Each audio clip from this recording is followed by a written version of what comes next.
Hi, friends. This is your pal Scott Garibay, and we have to talk about Echohawk's spectacular series of articles. How much D&D stuff is there? So this thing is sitting over there on EN World, and this guy has at least 3 articles that are all kind of linked, right?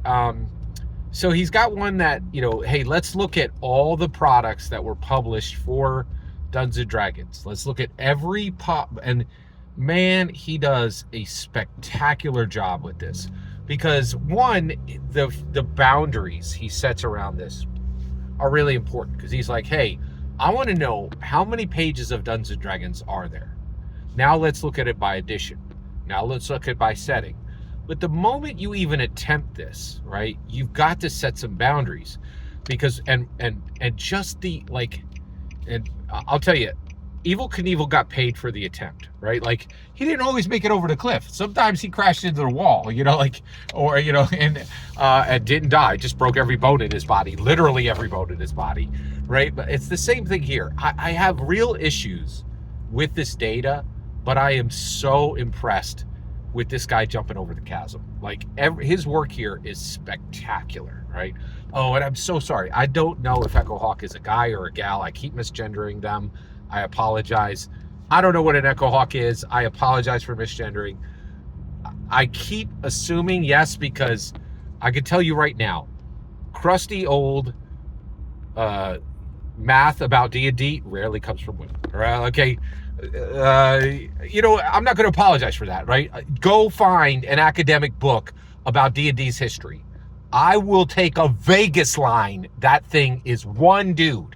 And I can tell you 3 other attributes about that dude, right? Like, so it's possible this is a female, but I highly doubt it, right? Okay, so I apologize if I misgendered there, but and it's going to be hard for me to break that, because I really think this person is a dude, right? Like, so yeah, so I apologize now for misgendering them. I may do it again, because it's hard for me to map in my brain that, and if this was a female, man, oh man, why didn't you come forward? Because we desperately need some diversification in our metrics, right? So it's the whole thing. Anyway, okay, let's keep going here. All right, apologies. All right, here we go. So Echohawk comes in and does these numbers. Oh my gosh, this is so wild, right? And they are really spectacular. This is incredible. But I have some beef with this, and I'm going to chip away at the parts that I think are wrong here, right? But before I do that, I really want to say, this is me, looking at the statue of David and going, I don't like that they made this out of stone, because it makes it really heavy. So I'm going to come at this thing, and I am going to say everything wrong that I think about this thing. But I need to say first, this is a unbelievably helpful, extremely well constructed set of metrics that is invaluable to the D&D community, right? It just has problems, and I want to talk about those problems. Let's get into it. Okay. All right. So what is this? So I've already talked about this in one video, but I'm going to talk about it again, right? And the reason why was so here's the problem. Okay. This thing is so outrageously grognard shifted. Okay.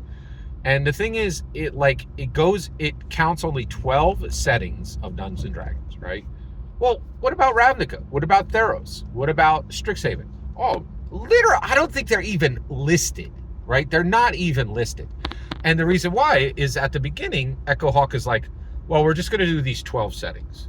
And I'm like, okay, I see where you're going here. And then he spouts off some reason about why they're only going to be 12, right? Something about the number of products, blah, blah, blah, blah, blah, blah, whatever, come on, right? And this is my point. I think this is so arbitrarily recency prejudiced. So there's this thing called recency bias, where people are like, oh, well, I like this thing because I saw it last. I saw it last week rather than I saw it a year ago. This becomes a big deal when they talk about award shows, right? People are like, well, something you saw in a week ago is going to have a lot better. It's going to be a lot fresher and cooler in your mind than something you saw a year ago. So they call recency bias. I say that Echohawk has the exact opposite. He has recency prejudice, right? And so I want to give you some receipts on this. So first of all, I was like, well, wait a second. Okay, maybe he just did those 12 because he's going to come back, and he's Echohawk is going to come back, and Echohawk is going to present all those fresh new settings in another article. But that's not the case. He's already done, and Echohawk has already done another article, okay?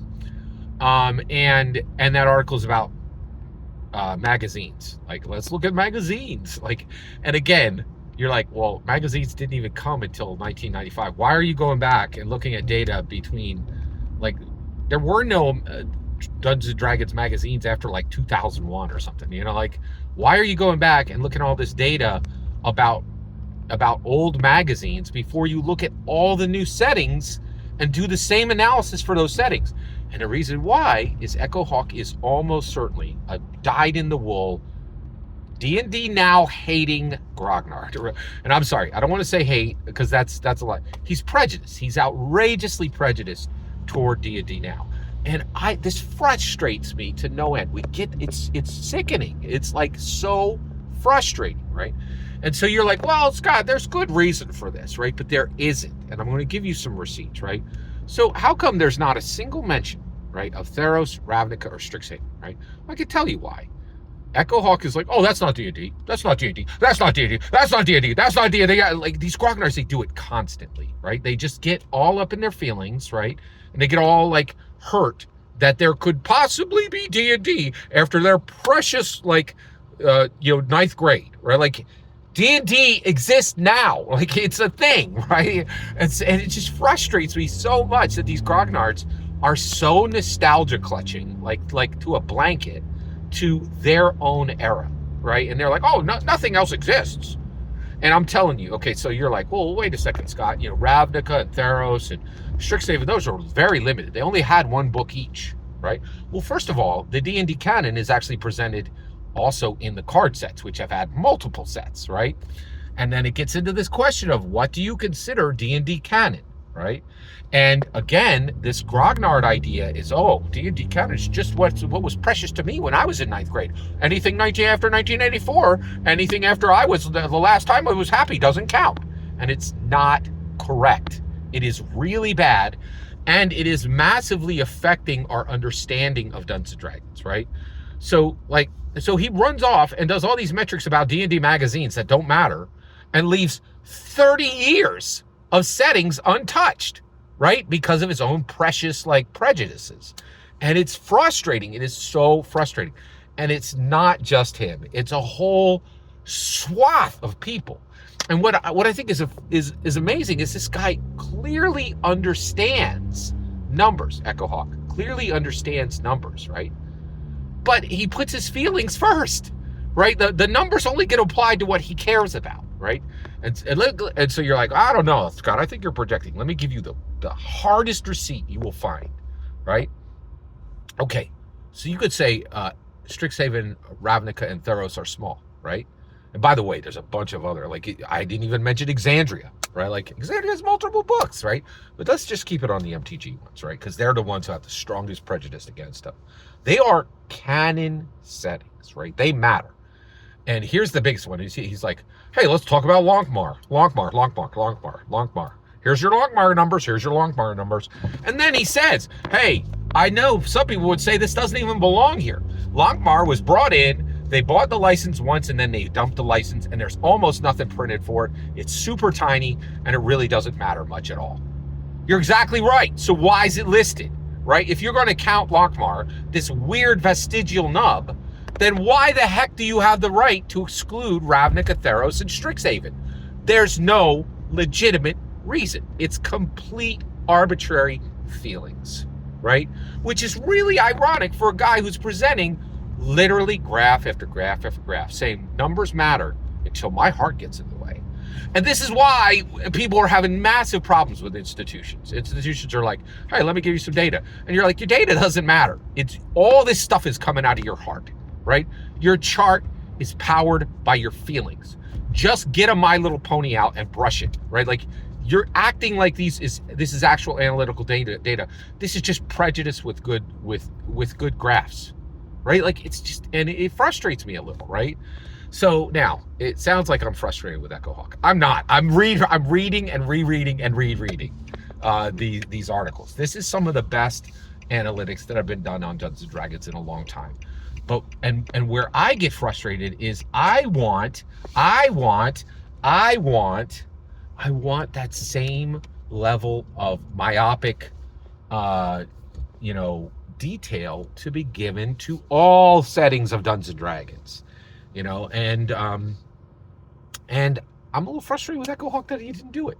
But I'm also still incredibly impressed with this amazing collection of analytics. So I'm both frustrated and I'm delighted. Hey, welcome to the world of Scott Garibay. Thank you very much for your patience. And I'm only passionate about this because this is fascinating. And so thank you for your, and I realize also my emotions are there too. I'm just not pretending I'm not emotional, right? Like, I'm very emotional about Dungeons and Dragons, right? And here's the thing. So is Echohawk. Every single word you just heard is my humble opinion. Nothing more, nothing less. The important part is when I get to hear your humble opinion. When you get in the comments and send your traffic. Please consider like, subscribing, and have a fetch millennium.